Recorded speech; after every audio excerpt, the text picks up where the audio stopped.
Hey, this is Abdulaziz, one in Salamaya.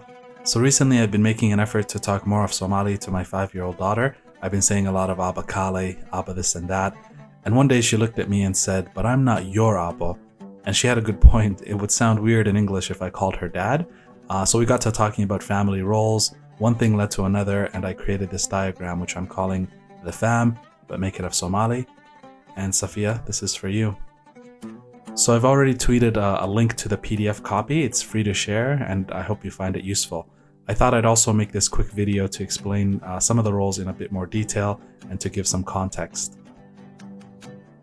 In the middle of the diagram, we have names for some of the core family members, starting with the children, وعيال أما أبد أما عرور, their parents, ووالدكي أبا يهويو, grandparents, أوو يأييو, and great-grandparents, abko for great-grandfather, and ma'oyo or aboto for great-grandmother.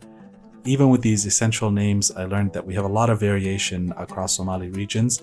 I come from the north, for example, and in that dialect, we don't have abko or aboto. These are names I learned while just putting this together. Next, we have some words that describe relatives, community, and identity in Somali. The first is abtiris, which is your lineage.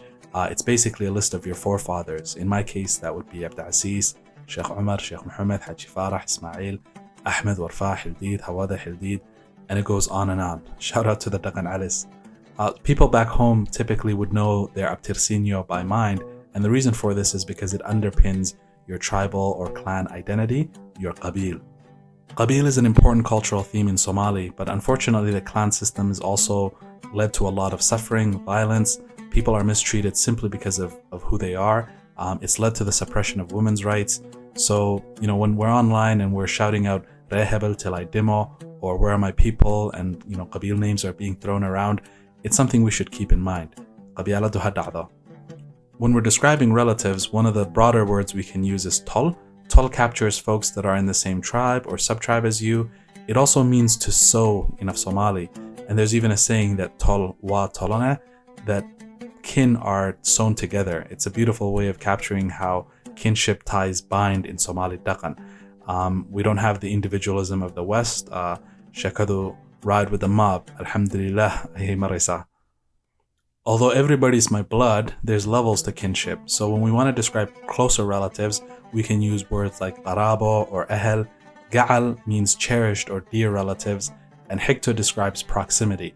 So wada, that's kuhiktan, wa hiktadadi, they're people that are close to you. When we get down to the sort of family level, we can use words like qois, amarer kagi. We can also use has, which is spouse or your family, typically your wife and children. Heading back to the main diagram, I wanted to make a few points on the two sides of the family, starting with the dad's side, which is Rer Ader, or your paternal family. Ader is your paternal uncle, your dad's brother, but this word is used much more broadly now to refer to any older Somali man. So you have on social media people saying, "Somebody come collect their Ader," or "Whose Ader is this?" And those are all valid uses. The children of your Ader, wa ilma derada, in Ader K for male, in Ader Tay for female. Eddo is your paternal aunt, your dad's sister. One interesting point is that your Eddo's children are called inapti, which sounds a bit off, but your dad is actually their abtio, so I think that's where that word is coming from. Ayo means stepmom, but it can also refer to the wife of your uncle, so the wife of your abtio or adero, although sometimes we would call those people Eddo or Habariyar instead. Next we cover hoyo or mom side of the family, wara abtiga. Your mom's brother is your abti or abtio. Your abtio's children are inapti or ilmapti. This is the same word as for your Eddo's children, so when we're referring to these cousins, we have to be clear on which ilmapti we're talking about. Your mom's sister is your habariyar or habo, usually one of the closest family members. Even the name describes that closeness. It's a combination of two Somali words, habar, which means mom in this context, and yar, which means small, so your smaller or second mother. The children of your habariyar wa habrawadag, which basically means you share mothers. Finally, we move on to family that we're related to by marriage instead of by blood. So the word for in-laws in af-soomaali is hedid, which also means root or vein. Sadda is your mother-in-law, Saddag, father-in-law.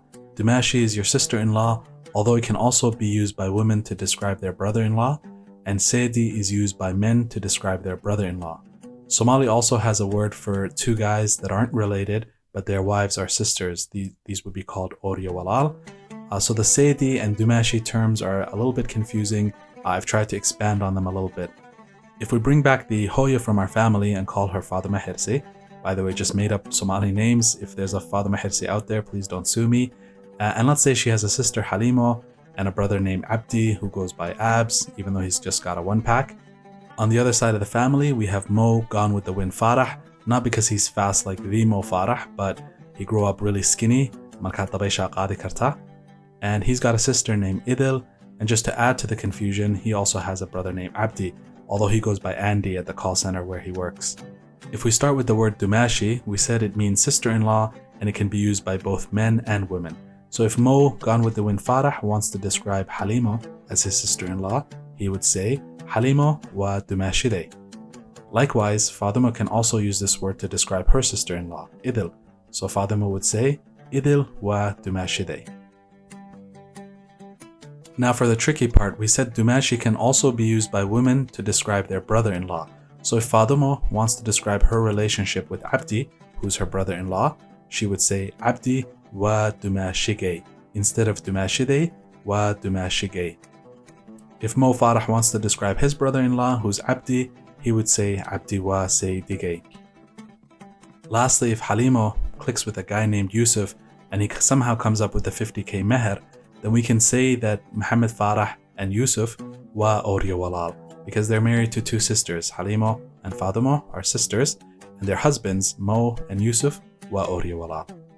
And with that, we've completed the diagram. It's a wrap.